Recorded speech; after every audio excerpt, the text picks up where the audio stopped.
여러분, 지금 이 순간 우리는 60년 만에 돌아온 특별한 해를 살고 있습니다. 1966년 그 해에 무슨 일이 있었는지 아십니까?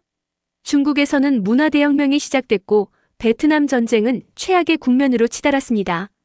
전 세계 젊은이들은 거리로 쏟아져 나왔고 기성세대와 충돌했죠. 한마디로 세계가 불타올랐던 해입니다. 그런데 말입니다. 동양의 고대 지혜인 주역과 음양오행으로 보면 그건 우연이 아니었습니다. 1966년은 병오년, 불이 극에 달한 해였으니까요. 그리고 지금 2026년, 우리는 다시 같은 병오년을 맞이했습니다. 60년 전 그 불은 거리의 혁명으로 타올랐습니다.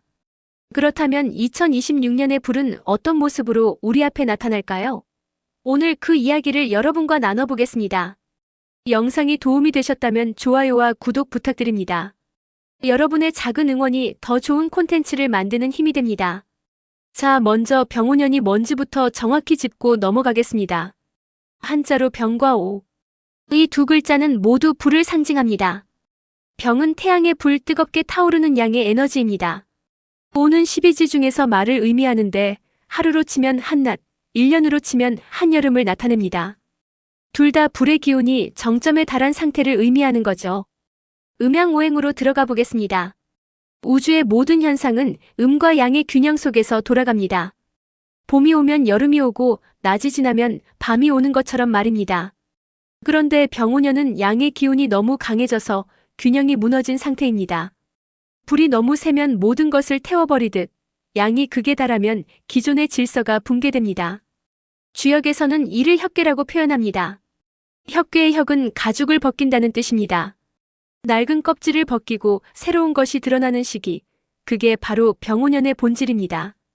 변화가 아니라 변혁, 개선이 아니라 혁명의 시간입니다. 그래서 병오년에는 역사적으로 큰 격변이 일어났습니다. 1966년만 봐도 그렇습니다.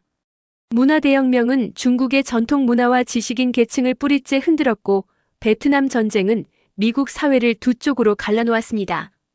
유럽과 미국의 대학가에서는 학생들이 기성세대의 권위에 정면으로 도전했습니다. 그런데 중요한 건 이겁니다.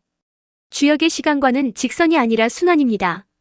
60년마다 같은 간지가 돌아온다는 것은 같은 에너지가, 같은 질문이 다시 우리 앞에 놓인다는 의미입니다. 1966년의 불이 다시 2026년에 타오르기 시작했습니다. 하지만 이번에는 다른 방식으로 나타날 겁니다. 2026년 병오년의 첫 번째 징후는 에너지 질서의 재편입니다. 병오는 불, 즉 에너지 그 자체를 상징합니다.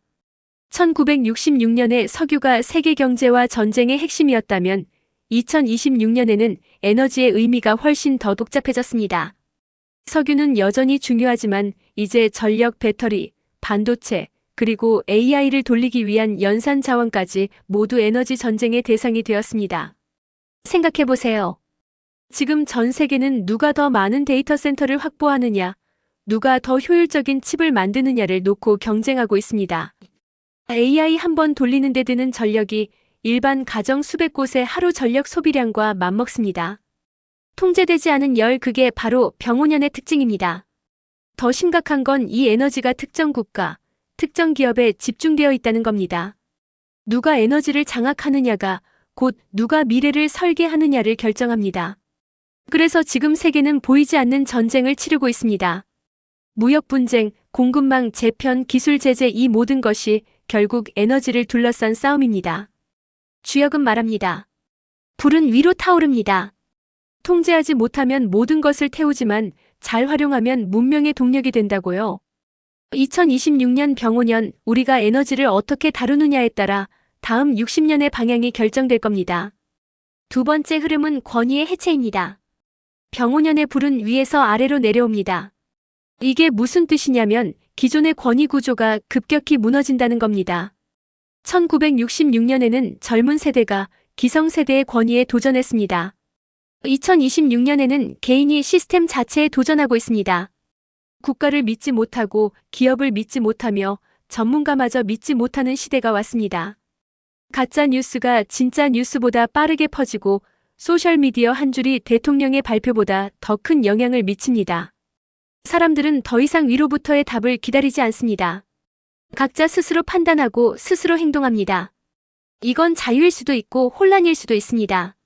주역으로 보면 이는 상화하택, 위는 불이고 아래는 모신 상태입니다. 불과 물이 만나면 증기가 되어 폭발하거나 조화를 이루어 새로운 힘이 됩니다. 어느 쪽이 될지는 우리가 어떻게 대응하느냐에 달렸습니다. 권위가 사라진다는 건 나쁜 것만은 아닙니다. 낡은 권위, 부당한 권위가 무너지는 건 필요한 과정입니다. 하지만 모든 권위가 사라지면 기준도 사라집니다. 그래서 2026년은 새로운 신뢰의 기준을 만들어가야 하는 시기입니다. 위로부터 주어진 권위가 아니라 아래로부터 쌓아 올린 신뢰 말입니다. 세 번째는 기술과 인간의 충돌입니다.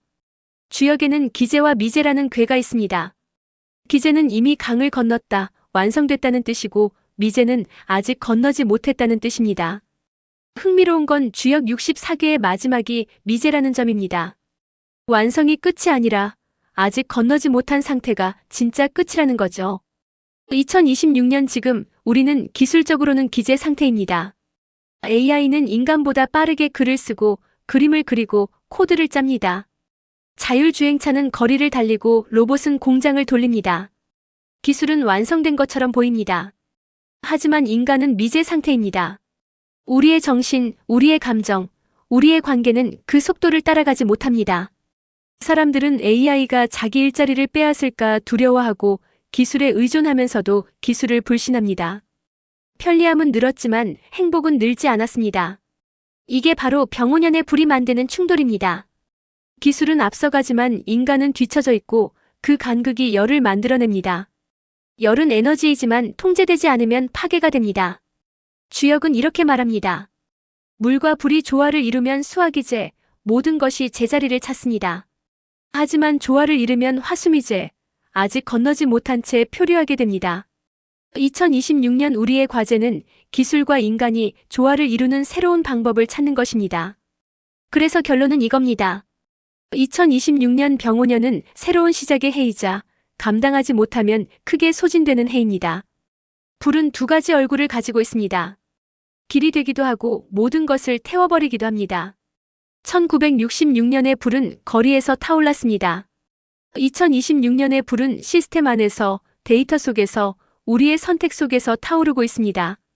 보이지 않지만 더 깊고 더 빠르고 더 결정적입니다. 주역은 말합니다. 때를 거스르면 화가 되고 흐름을 타면 도가 된다. 불의 시대를 거스를 순 없습니다. 막을 수도 없습니다. 하지만 방향을 정할 수는 있습니다. 불을 두려워만 할 것이냐, 아니면 불을 활용해 새로운 길을 낼 것이냐.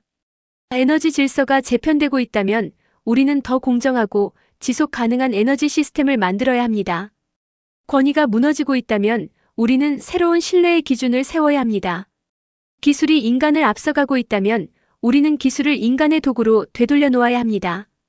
60년 전 1966년 병오년은 낡은 것을 태웠습니다. 2026년 병오년은 새로운 것을 지어야 하는 해입니다. 파괴 이후에는 반드시 창조가 옵니다. 불이 지나간 자리에 새싹이 돋듯 혁명 이후에는 새로운 질서가 자리 잡습니다. 우리는 지금 선택의 한가운데 서 있습니다. 불을 화로 만들 것인가, 도로 만들 것인가, 소진될 것인가, 새로워질 것인가. 2026년 병오년 이 질문에 대한 답은 우리 각자의 손에 달려 있습니다. 주역은 끝이 아니라 순환입니다. 병오년이 지나면 정미년이 오고 세상은 다시 돌아갑니다. 하지만 그 순환 속에서 우리가 어떤 선택을 했는가는 다음 60년을 결정합니다. 불은 이미 타오르고 있습니다. 이제 우리가 할 일은 그 불을 어디로 이끌 것인가를 정하는 것입니다. 여기까지 2026년 병오년에 대한 이야기였습니다. 이 영상이 여러분께 의미 있는 통찰이 되었기를 바랍니다. 좋아요와 구독으로 응원해주시면 더 좋은 콘텐츠로 찾아뵙겠습니다. 감사합니다.